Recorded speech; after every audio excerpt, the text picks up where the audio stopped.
ಪಹಲ್ಗಾಮ್ ದಾಳಿ ವಿಚಾರದಲ್ಲಿ ತೀವ್ರಗೊಂಡ ತನಿಖೆ. ಪಾಕ್ ಉಗ್ರರಿಗೆ ಸಹಾಯ ಮಾಡಿರುವಂತಹ ಸ್ಥಳೀಯರನ್ನ ತನಿಖೆ ಮಾಡಲಾಗ್ತಾ ಇದೆ.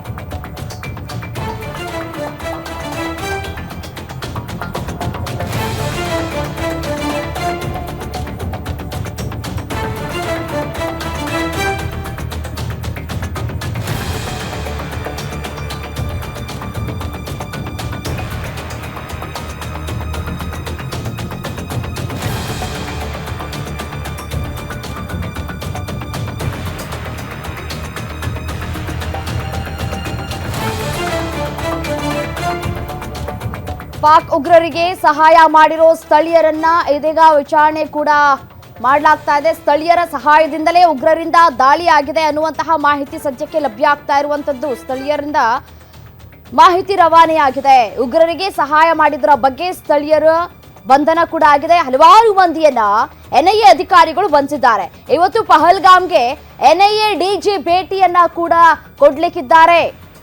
ಅಂತಿಮ ವರದಿಯನ್ನ ಸಿದ್ಧಪಡಿಸ್ತಾ ಇರುವಂತಹ ಎನ್ಐಎ ಪಹಲ್ಗಾಮ್ನಲ್ಲಿ ಏಪ್ರಿಲ್ 22ನೇ ತಾರೀಕು ದಾಳಿ ಆಯ್ತಲ್ಲ, ಪ್ರವಾಸಿಗರ ಮೇಲೆ ದಾಳಿ ಮಾಡಿ 26 ಜನರನ್ನ ಬಲಿ ಪಡ್ಕೊಂಡ್ರು ಉಗ್ರರು. ಸೊ ಹಾಗಾಗಿ ಎನ್ಐಎ ಅಧಿಕಾರಿಗಳು ಫೀಲ್ಡ್ಗಿಳಿದು ತನಿಖೆಯನ್ನ ಶುರು ಮಾಡಿದ್ದಾರೆ. ಯಾರೆಲ್ಲ ಪ್ರವಾಸಿಗರು ಪಹಲ್ಗಾಮ್ಗೆ ಬಂದಿದ್ರು, 22ನೇ ತಾರೀಕು ಯಾವೆಲ್ಲ ಪ್ರವಾಸಿಗರು ಅಲ್ಲಿ ಬಂದಿದ್ರು, ಅವರ ವಿಚಾರಣೆ ಕೂಡ ನಡೆಸಿದ್ದಾರೆ. ಅಲ್ಲಿ ಯಾವ ರೀತಿಯಾಗಿ ದಾಳಿ ಆಯಿತು, ನೀವು ಅವರನ್ನ ನೋಡಿದ್ದೀರಾ, ಅವರ ಮುಖಚರಿಯನ್ನ ನೀವು ಕಂಡು ಹಿಡಿತೀರಾ, ದಾಳಿ ಆದಂತಹ ಸಂದರ್ಭದಲ್ಲಿ ನೀವೆಲ್ಲಿದ್ರಿ, ನಿಮ್ಮ ಕುಟುಂಬಸ್ಥರು ಏನು ಮಾಡ್ತಾ ಇದ್ರು ಅಥವಾ ನಿಮ್ಮ ಮನೆಯ ಮಕ್ಕಳು ಏನು ಮಾಡ್ತಾ ಇದ್ರು, ಹೀಗೆ ಎಲ್ಲ ಆಂಗಲ್ನಲ್ಲೂ ಕೂಡ ತನಿಖೆಯನ್ನ ಎನ್ಐಎ ನಡೆಸ್ತಾ ಇದೆ. ಸೊ ಹಾಗಾಗಿ ಒಂದಷ್ಟು ವಿಡಿಯೋಗಳು ಕೂಡ ಲಭ್ಯ ಆಗಿದೆ. ವಿಡಿಯೋ ಮಾಡ್ತಾ ಇರುವಂತಹ ಸಂದರ್ಭದಲ್ಲಿ ಅಲ್ಲಾಹು ಅಕ್ಬರ್ ಅಂತ ಹೇಳಿ ಘೋಷಣೆ ಮಾಡಿರೋದು ಮೂರು ಬಾರಿ. ಅದು ಕೂಡ ರಿಷಿ ಅವರು ವಿಡಿಯೋ ಮಾಡ್ಕೊಂಡಿರ್ತಾರೆ ಜಿಪ್ಲೈನ್ ಅಲ್ಲಿ ಹೋಗುವಂತಹ ಸಂದರ್ಭದಲ್ಲಿ. ಆಗ ಆತ ಅಲ್ಲಾಹು ಅಕ್ಬರ್ ಅಂತ ಹೇಳಿ 3 ಸಾರಿ ಘೋಷಣೆ ಮಾಡ್ತಾನೆ.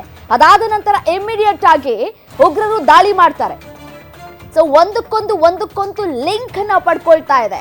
ಸ್ಥಳೀಯರೇ ಇಲ್ಲಿ ಉಗ್ರರಿಗೆ ಕುಮ್ಮಕ್ಕನ್ನ ಕೊಟ್ಟಿದ್ದಾರೆ, ಅಂದ್ರೆ ಅವರಿಗೆ ಸಹಕಾರವನ್ನ ಮಾಡಿದ್ದಾರೆ, ಅವರ ಜೊತೆ ಕೈ ಜೋಡಿಸಿದ್ದಾರೆ ಅನ್ನೋದು ಗೊತ್ತಾಗ್ತಾ ಇದೆ. ಎನ್ಐಎ ಅಧಿಕಾರಿಗಳು ತನಿಖೆಯನ್ನ ನಡೆಸಿದಂತಹ ಸಂದರ್ಭದಲ್ಲಿ ಒಂದಷ್ಟು ಸಾಕ್ಷ್ಯಗಳನ್ನ ಕೂಡ ಕಲೆ ಹಾಕುವಲ್ಲಿ ಎನ್ಐಎ ಅಧಿಕಾರಿಗಳು ವಿಚಾರಣೆಯನ್ನ ಕೂಡ ನಡೆಸಿದ್ದಾರೆ.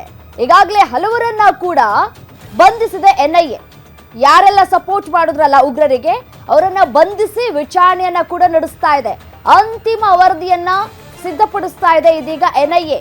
ಯಾರೆಲ್ಲ ಭಾಗಿಯಾಗಿದ್ರು, ಸ್ಥಳೀಯರು ಯಾವ ರೀತಿಯಾಗಿ ಸಪೋರ್ಟ್ ಮಾಡಿದ್ರು, ಯಾವಾಗಿನಿಂದ ಸ್ಕೆಚ್ ಹಾಕಲಾಗಿತ್ತು, ಮತ್ತಂದ್ರೆ ದಾಳಿಯಾಗೋ ಹಿಂದಿನ ದಿನ ಕೂಡ ಯಾರೋ ಒಬ್ಬ ಉಗ್ರ ಮಾತನಾಡ್ತಾ ಇದ್ದಂತೆ.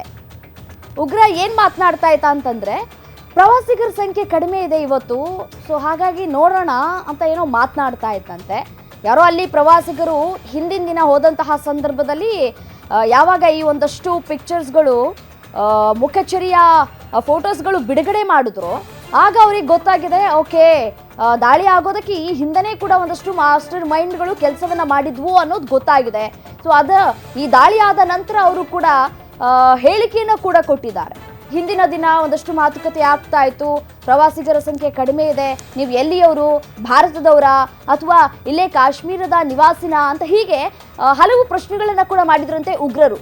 ಸೊ ಹಾಗಾಗಿ ಇದೀಗ ಎನ್ಐಎ ಅಧಿಕಾರಿಗಳು ತನಿಖೆಯನ್ನ ಮತ್ತಷ್ಟು ಚುರುಕುಗೊಳಿಸಿ ಹಲವರನ್ನ, ಅಂದ್ರೆ ಕಾಶ್ಮೀರದಲ್ಲಿ ಪಹಲ್ಗಾಮ್ನಲ್ಲಿ ಯಾರೆಲ್ಲ ನೆಲೆಸಿದ್ದಾರಲ್ಲ, ಈ ಉಗ್ರರಿಗೆ ಸಪೋರ್ಟ್ ಮಾಡಿದ್ರಲ್ಲ, ಅವರನ್ನ ಬಂಧಿಸುವಲ್ಲಿ ಎನ್ಐಎ ಅಧಿಕಾರಿಗಳು ಯಶಸ್ವಿಯಾಗಿದ್ದಾರೆ. ಬಂಧಿಸಿ ಇದೀಗ ತನಿಖೆಯನ್ನ ಕೂಡ ನಡೆಸ್ತಾ ಇದ್ದಾರೆ.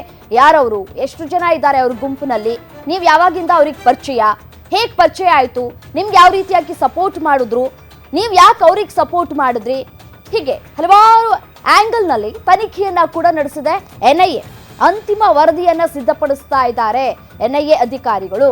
ಸೊ ಹಾಗಾಗಿ ಎಷ್ಟು ಜನ ಇದ್ದಾರೆ, ಹೇಗೆ ಪ್ಲಾನ್ ಆಯಿತು, ಇದರ ಹಿಂದೆ ಇರುವಂತಹ ಮಾಸ್ಟರ್ ಮೈಂಡ್ ಯಾರು, ಈಗಾಗಲೇ ಗೊತ್ತಿರುವಂತಹ ವಿಚಾರ. ಲಷ್ಕರ್ ಎ ತೊಯ್ಬಾದ ಸಯೀದ್ ಅನ್ನೋದು ಗೊತ್ತಾಗ್ತಾ ಇದೆ. ಸೊ ಆತನಿಗೆ ಪಾಕ್ ಜಾಗ ಕೊಟ್ಟಿದೆ ಅಲ್ಲಿ ಉಳ್ಕೊಳ್ಳೋದಕ್ಕೆ.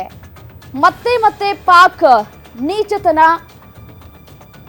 ಪಾಕ್ನ ಬುದ್ಧಿ ಎಲ್ಲ ಕೂಡ ಗೊತ್ತಾಗ್ತಾ ಇರುವಂಥದ್ದು. ಸೊ ಹಾಗಾಗಿ NIA ಅಧಿಕಾರಿಗಳು ಇದೀಗ ಉಗ್ರರಿಗೆ ಸಹಾಯ ಮಾಡಿರುವಂತಹ ಸ್ಥಳೀಯರನ್ನ ಬಂಧಿಸಿ ತನಿಖೆಯನ್ನ ನಡೆಸ್ತಾ ಇದೆ. ಉಗ್ರರಿಗೆ ಸಹಾಯ ಮಾಡಿದಂತಹ ಸ್ಥಳೀಯರ ಬಂಧನ ಆಗಿದೆ. ಹಲವಾರು ಮಂದಿಯನ್ನ ಬಂಧಿಸಿರುವಂತಹ NIA ಇವತ್ತು ಪಹಲ್ಗಾಮ್ಗೆ NIA DG ಅವರು ಕೂಡ ಭೇಟಿ ಕೊಡ್ತಾ ಇದ್ದಾರೆ, ಸ್ಥಳ ಪರಿಶೀಲನೆ ಮಾಡ್ತಾರೆ.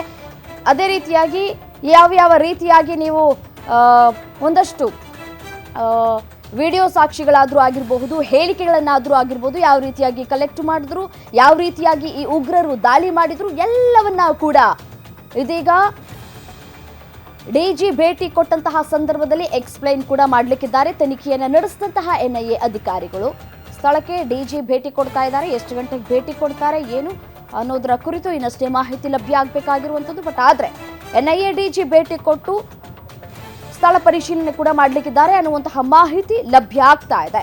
ಅಂತಿಮ ವರದಿಯನ್ನ ಸಿದ್ಧಪಡಿಸ್ತಾ ಇದ್ದಾರೆ NIA ಅಧಿಕಾರಿಗಳು.